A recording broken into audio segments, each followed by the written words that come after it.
Giraffes Can't Dance by Giles, Andreae, and Guy Parker-Rees.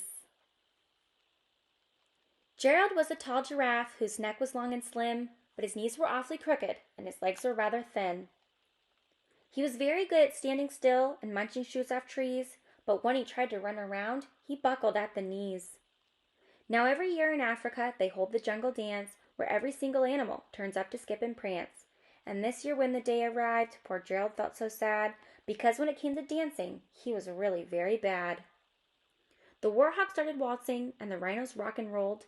The lions danced a tango that was elegant and bold. The chimps all did a cha-cha with a very Latin feel, and 8 baboons then teamed up for a splendid Scottish reel. Gerald swallowed bravely as he walked toward the floor, but the lions saw him coming, and they soon began to roar. "Hey, look at clumsy Gerald!" the animals all sneered. "Giraffes can't dance, you silly fool! Oh, Gerald, you're so weird!"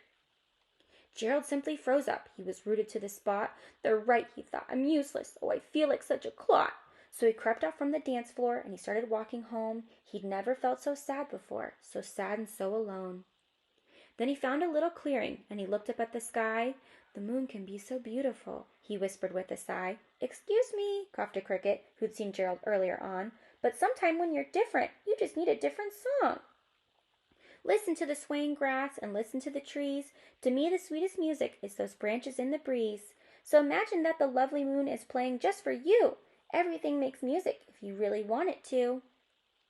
With that the cricket smiled and picked up his violin. Then Gerald felt his body do the most amazing thing. His hoofs had started shuffling, making circles on the ground. His neck was gently swaying, and his tail was swishing round.